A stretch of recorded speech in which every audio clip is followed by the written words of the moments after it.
Bonjour tout le monde.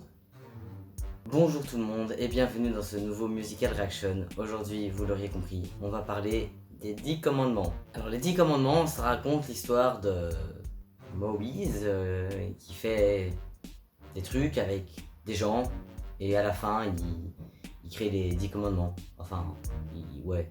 Bon, alors je vous explique. Les 10 commandements, c'est une pièce relativement connue et emblématique du paysage des comédies musicales françaises, mais que je n'avais encore jamais vue tout simplement parce que ça m'avait jamais vraiment intéressé. Voilà, l'histoire des 10 commandements. Jusque-là, ça me tentait pas plus que ça. Voilà. Et puis j'ai vu qu'elle allait être rejouée à Paris et je me dis bon bah c'est un truc connu, tant que je suis là. Et il y a des trucs qui est par terre, le pauvre. Voilà. Tant que je suis là, ce serait bête de passer à côté. A priori, l'histoire m'intéresse pas plus que ça, mais je suis ouvert à tout. Et si c'est l'occasion de voir une bonne comédie musicale, let's go. Surtout que en plus, l'histoire de Moïse et des 10 commandements, de leur création, etc., c'est vraiment un truc que je connais absolument pas. Tous les films qu'il y a pu y avoir sur le sujet, ou même les bouquins, ou même genre la Bible, j'ai pas les refs. Voilà, c'est une histoire que je connaissais pas du tout. Et du coup, je me dis, ben justement, c'est l'occasion de savoir un petit peu de quoi ça parle. Pour le coup, j'étais absolument pas renseigné sur le sujet. Du coup, je me dis, bon, bah, a priori, ça m'intéresse pas, mais si c'est l'occasion de voir un bon spectacle qui, en plus de ça, m'apprend des choses, let's go, c'est parti, allons-y. Et donc j'y suis allé un petit peu les yeux fermés et en plus de ça, au début de la pièce, je vois la projection qu'il y a sur les rideaux. C'est un truc très coloré, avec la musique de fond a l'air sympa. Je me dis ok, on est dans l'ambiance, ça a l'air chouette. Au début, il y a Pascal Obispo qui nous tease un petit peu en disant que c'est un tout nouveau casting, que c'est une totale nouvelle mise en scène, d'être une nouvelle chorégraphie, enfin bref, que c'est un tout nouveau truc qui n'a rien à voir avec la mise en scène de base. Je me dis, ah, moi qui n'ai pas vu l'original, si je l'avais vu, j'aurais pu comparer et me dire, ah ouais, ça ils ont fait ça et avant c'était comme ça, mais le fait qu'ils aient fait ça c'est trop bien parce que ceci, cela. Et je m'étais même chauffé à carrément, avant de faire cette vidéo, voir la pièce de base pour voir les améliorations qu'il y a eu en 2024. Vraiment, là, Pascal Obispo il nous a bien teasé le truc au début. Je me dis, allez, ça va être cool. Ça me tentait pas plus que ça, mais finalement, j'ai hâte. J'y vais les yeux fermés, je vais découvrir l'histoire des 10 commandements. Quelle erreur, mec, quelle erreur d'y aller en voulant découvrir l'histoire. Parce que si tu connais pas l'histoire, si t'as pas les refs, compte pas sur la pièce pour te le faire découvrir le truc. Parce que si tu n'as pas les refs, tu ne comprends rien du tout. Non, sérieusement, on pourrait croire que j'exagère, mais absolument pas. C'est une pièce intégralement chantée, il n'y a pas de dialogue, j'ai aucun souci avec ça, j'aime beaucoup, enfin toutes mes comédies musicales préférées n'ont quasi pas de dialogue, donc ok. Mais là, le problème c'est que dans les chansons qui se chantent, ne t'expliquent pas vraiment ce qui se passe, ni qui est qui. C'est bien simple, j'ai passé plus de 2 heures dans une salle à essayer de comprendre l'histoire par rapport à ce qu'il chantait, mais j'ai pas réussi. En fait, j'ai pas réussi. Déjà, il m'a fallu un peu de temps avant de savoir lequel des deux gars était Moïse. Parce qu'au début, il y a deux gars. Il y a une meuf qui apparaît, elle dit qu'elle aime l'un et l'autre. Je sais pas de qui elle parle, je sais pas même qui elle est. À un moment, il y a une autre meuf habillée en rouge qui arrive, qui veut se marier avec Moïse. Enfin, je sais pas, qui fait une histoire d'amour avec elle et Moïse. Je sais pas non plus qui c'est. Il y a plein de personnages qui arrivent de nulle part, je ne sais pas qui c'est. À un moment dans la pièce, t'as des trucs qui arrivent écrits. D'abord, on dit Moïse était frère avec Ramsès, mais maintenant ils sont ennemis. Je fais ok, donc l'autre mec c'est Ramsès, merci de me le dire. Ah oui, il parle des Hébreux que Ramsès avait enfermés et qu'après après on nous dit que Ramsès a libéré des Hébreux, machin. Je fais ok, donc c'était les Hébreux, très bien. Après il nous parle d'un Aaron, je fais c'est qui ça Aaron? C'est le mec de Final Fantasy X? Ah non, c'est Auron, autant pour moi, enfin non, vraiment, je ne comprenais rien, je suis désolé et je me suis senti débile. Je me dis ok, est-ce que c'est moi qui suis pas? Est-ce que c'est moi qui suis totalement con?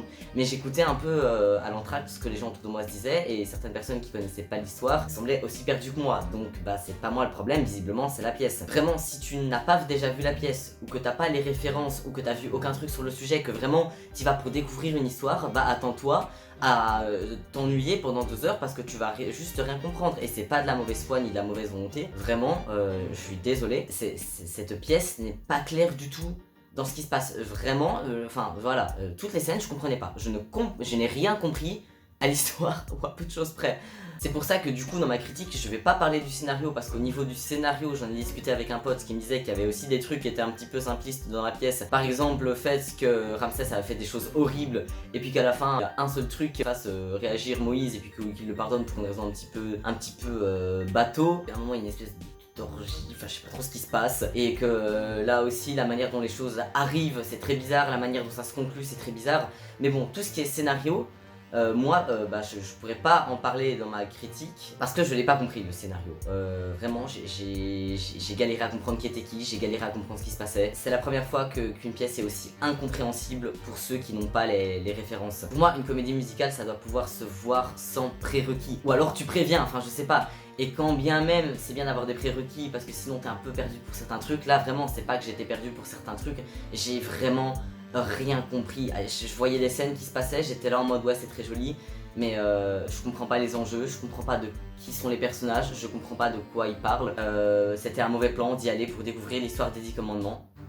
Poète. Et c'est vraiment dommage, hein, parce que comme je le disais, c'était vraiment très joli. Ça, c'est un truc que je peux absolument pas enlever à la pièce, c'était magnifique. Tous les tableaux étaient ouf. Niveau mise en scène, alors la scénographie, il n'y a pas grand chose sur la scène, il y avait juste une espèce d'estrade dans le fond de la scène, et puis certains petits accessoires, genre des espèces de caisses qui bougeaient pour créer différents niveaux, donner du dynamisme au tableau pour les différentes chorégraphies, etc. Ils utilisaient aussi beaucoup de différents panneaux horizontaux et verticaux qui faisaient arriver de gauche à droite ou bien monter et descendre pour vraiment créer une profondeur dans la scène. Pour le coup, l'effet marchait assez bien. Je pense notamment à la scène où t'as Moïse qui écarte la mer en deux, hein, c'est pourquoi Moïse est principalement connu. On a du coup deux espèces de rideaux de chaque côté pour vraiment signifier les deux parties de la mer. Après, le seul truc, c'est que avant même qu'il ouvre la mer en deux, les rideaux étaient déjà sur les côtés et ça aurait été encore plus stylé si les rideaux s'écartaient les uns des autres pour vraiment signifier l'action de la mer qui s'ouvre. Là, c'était signifié que par des projections parce que oui, la scénographie est très minimaliste, mais c'est parce qu'il y avait beaucoup d'utilisation de projections, que ce soit dans le fond de la scène ou alors sur les différentes bandes qui arrivaient sur la scène, les espèces de panneaux horizontaux et verticaux qui arrivaient. Et franchement, avec les projections dessus, ça marchait bien, franchement ça le faisait. Comme je le disais, non seulement ça donnait une bonne profondeur à la scène, mais en plus les projections ça crée vraiment une ambiance, ça crée vraiment un décor qui grâce aux projections pouvait du coup changer rapidement et nous offrir différents tableaux, tous vraiment très jolis. Parce que oui, je n'ai pas encore parlé, mais il y avait des chorégraphies, toutes les chorégraphies étaient vraiment très belles. Enfin vraiment l'ensemble chorégraphie, les jeux avec les caisses en bois par exemple qui bougeaient à certains moments, les différents panneaux qui arrivaient, les projections, enfin le tout offrait un show vraiment magnifique, c'était sublime. Le seul petit bémol à ce sujet, c'est la surexploitation de la projection. Mais ça, c'est pas qu'un souci de la pièce, hein, c'est un souci de beaucoup de comédies musicales actuelles de manière générale. Maintenant, dans 3/4 des pièces, vu qu'on sait facilement utiliser la projection, bah au final, la scénographie, il y a quasi rien sur scène et on joue beaucoup sur la projection. Et au final, bah il y a pas grand chose, on a de moins en moins de décors physiques dans les comédies musicales. Mais bon, les tableaux étaient jolis, donc bah c'est le principal, hein, j'ai envie de te dire, même s'il faudrait qu'ils se calment un peu avec les projections. J'aime bien voir des trucs physiques sur scène aussi. Ah non, pardon, il y avait une tête de sphinx. Il y avait une tête de sphinx ou de pharaon, enfin je sais pas quoi, qui arrivait sur scène pour faire des trucs. Enfin voilà, il y avait ça aussi. Un autre point positif, c'est les costumes qui je trouve étaient vraiment très beaux. D'ailleurs, le livret que j'ai pas acheté pour rien, on va vous montrer un petit peu ça. Donc voilà, franchement, ils ont l'air d'assez bonne qualité. Ils font le taf, ils sont colorés, diversifiés. Non, franchement, les costumes étaient très agréables à regarder.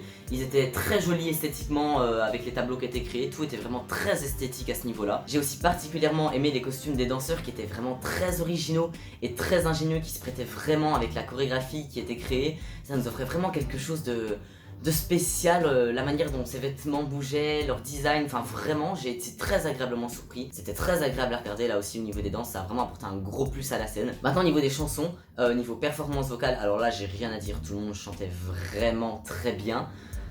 Seulement, je suis pas le public. Alors là, je suis clairement pas le public. Je suis navré, je suis vraiment navré. C'est peut-être parce que je les ai écoutées qu'une fois, je sais pas, mais pour le coup les chansons, je les ai trouvées mais d'un barbant.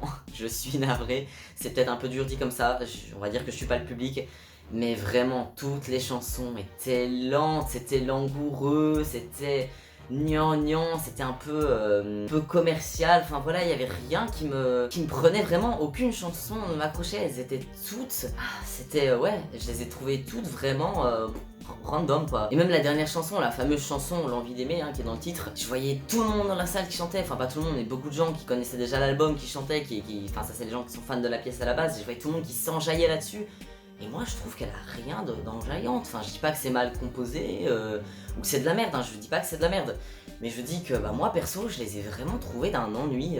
Peut-être que mon avis là-dessus est subjectif, je sais pas trop. En revanche, si un truc qui est relativement objectif concernant les chansons, c'est que c'est pas très bien écrit. Bah, les textes en eux-mêmes, je me rappelle pas de tout comme ça, sans que ce soit catastrophique, mais c'était pas incroyable. Y a rien qui m'a sauté aux yeux en écoutant les paroles, quoi. Déjà qu'elles te font pas comprendre ce qui se passe, voilà. Mais le pire truc, et ça c'est devenu un running gag qui était tellement récurrent que ça en est devenu vraiment agaçant. J'avais l'impression que le gars, il savait pas trop comment finir ses chansons. Et du coup, à la fin de chaque chanson, mais chaque, en tout cas la plupart, je me rappelle pas de tout encore une fois, ça finissait. Pendant 1 minute, les personnages répètent la même phrase, en boucle et en boucle, parsemé de oh ouais, et des trucs comme ça. Par exemple, il y a une chanson où ça finissait mon frère, mon frère, mon frère, et pendant 1 minute, ils répètent ces mêmes mon frère, en boucle et en boucle. Mon frère. Et c'est qu'un exemple parmi tant d'autres, comme je disais, je me rappelle pas les paroles de toutes les chansons, mais chaque fin de chanson, t'avais vraiment l'impression qu'ils savaient pas comment finir ces chansons, et du coup, bah ça finit. Où on va juste répéter la même chose en boucle, hein, voilà. La pire à ce niveau-là, je crois que c'était vraiment Liberté. Je sais pas si c'est ça le titre de la chanson, mais à la fin, la meuf, elle répète Liberté, mais en boucle, mais pendant 2 minutes. Ça m'a semblé si long, je crois que c'était vraiment approximativement 2 minutes. De juste, là, c'est même pas une phrase, même pas un refrain qui est répété, non. Là, c'est un seul et même mot en boucle pendant 2 minutes. Liberté, liberté, liberté. Mais on a compris, on a compris. Vraiment. Et ces libertés étaient entrecoupées de l'épellations du mot L-I-B-R-T. Enfin, arrêtez. Non mais arrêtez le massacre. Vraiment. Bon, vous me direz, il y a pire. Mais quand c'est à chaque chanson et que c'est le même mot, en l'occurrence pour liberté, et qui dure aussi longtemps, qui est répété pendant autant de temps, à la fin, j'étais saoulé en fait, j'en avais marre, j'étais en mode mais c'est une écriture de texte ça. Donc ouais, à ce niveau-là, les textes étaient vraiment pauvres, c'était beaucoup basé sur les répétitions des mêmes phrases. Après, j'ai pas détesté toutes les chansons, hein, et comme je disais, je les ai même pas détestées, c'est juste que je les ai trouvées barbantes. Et que cette répétition de mots à outrance pour toutes les chansons, ça a vite fini par m'agacer. Mais j'ai pas détesté. Il y a même certaines chansons, 2 en particulier, qui m'ont plutôt plu. Hein. Il y en a une où c'est une femme qui chantait mais... Enfin, je ne sais plus du tout l'air, hein, et vous m'excuserez, je suis en train de massacrer les chansons. Mais elle chante aimer, ou non, c'est je t'aime. Elle chante je t'aime...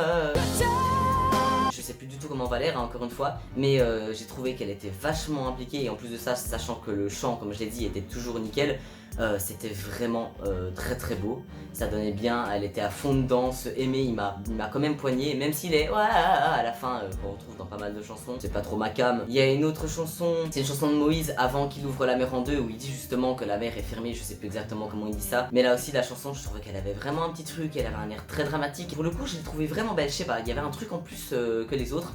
Malgré le fait que, encore une fois, le texte était pas très varié et que ça répétait beaucoup la même chose, et qu'à la fin c'était toujours cette même phrase de la mer qui est fermée, répétée en boucle, voilà. Malgré ça, je l'ai quand même apprécié, je l'ai trouvé assez jolie, je la réécouterai peut-être. À part ça, il y avait aussi un autre truc que je trouvais un petit peu barbant, plus au niveau de la mise en scène. À la fin de chaque chanson, t'avais les rideaux qui se fermaient. Mais à la fin de chaque chanson, je ne comprenais pas pourquoi. Bien sûr, ils ont le droit de fermer les rideaux pour changer la scène, changer le décor, changer les costumes, mais là, il n'y avait rien qui le justifiait à ce point, parce que bah déjà, changement de décor, on a un décor fixe, les seules choses qui changent, bah c'est la projection, il n'y a pas besoin de fermer le rideau pour ça. Et quand bien même, t'as envie de faire une fermée de rideau à la fin d'une chanson pour marquer le coup, signifier que c'est la fin d'un truc avant de passer à la suite, bien sûr, je critique pas ça. Mais là, vraiment, à la fin de chaque chanson, t'avais ce rideau qui se fermait sans aucune raison. T'avais vraiment chanson, rideau qui se ferme, puis rideau qui se rouvre, nouvelle chanson, rideau qui se ferme, puis rideau qui se rouvre. À la fin, je me disais vraiment, mais laissez-le tranquille, il y a vraiment pas besoin de fermer ce rideau autant de fois. Ça n'a aucun sens de le fermer et de le rouvrir tout le temps. Et la mise en scène avait beau être magnifique, pour le coup, je trouvais que ça cassait un petit peu le rythme. Ah ouais, un autre truc, tant que j'y suis, bon, c'est un petit détail, et là, on est vraiment sur du chipotage, mais bon. On n'est plus à ça près. À la fin de la pièce, t'avais projeté sur le mur du fond toutes des citations de gens connus, Victor Hugo, Tolstoï, je sais plus qui, enfin voilà, des trucs qui prônent la paix, le vivre ensemble et l'amour, et à la fin t'as une citation de Nelson Mandela. Oh, c'est si beau. Je suis désolé, mais j'ai trouvé ça vraiment très kitsch. Ça fait de mal à personne, hein, bon, voilà, mais... ça faisait un peu kitsch quand même. Enfin voilà, c'était mon avis sur les 10 commandements. Je m'attendais pas à avoir un truc où je me retrouve aussi déphasé avec la pièce au final. C'est dommage.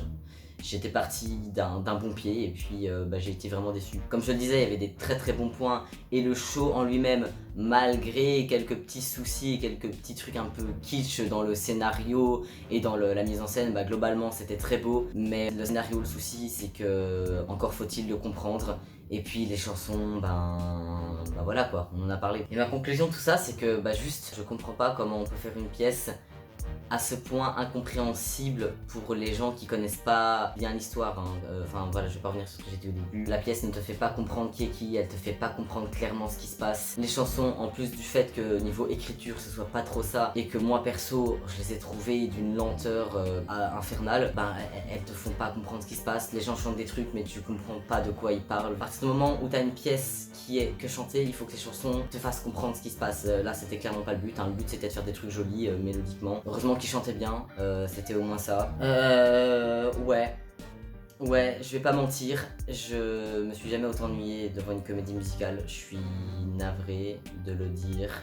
Et au début je voyais que c'était pas trop mon truc et je me dis bon, on va être juste, même si moi perso j'accroche pas de ouf. Je suis juste pas le public et puis au plus ça allait, au plus je voyais des défauts, au plus je me rendais compte que la pièce était de plus en plus incompréhensible, que ça avait beau avancer, je comprenais pas qui était qui ni les enjeux, il y avait rien qui arrivait pour rendre les choses claires, que les textes des chansons, les répétitions à la fin, bah c'était tout le temps pareil. Enfin bref, je vais arrêter de radoter. N'hésitez pas à me donner votre avis en commentaire. Si vous êtes fan de la pièce et que vous avez les refs, n'hésitez pas à commenter ça aussi, parce que comme je disais, je peux pas être totalement objectif, vu que comme j'avais pas les refs et que je comprenais rien, vu que l'histoire est pas claire à ce niveau-là, y a plein de trucs sur lesquels je n'ai pas été en mesure de juger, notamment vraiment les éléments historiques qui étaient racontés.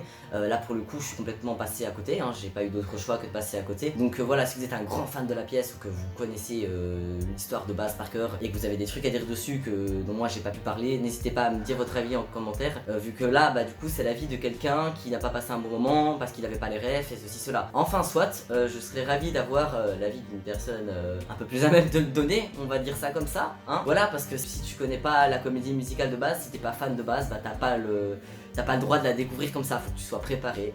Voilà, ils auraient pu prévenir avant que je dépense très cher dans ma place, que je me prépare. Parce que là, ouais, j'ai payé une place pour rester assis là pendant 2h30. Ouais. Bon, alors, bah sur ce, je vous souhaite une bonne journée, une bonne soirée, et je vous dis à la prochaine.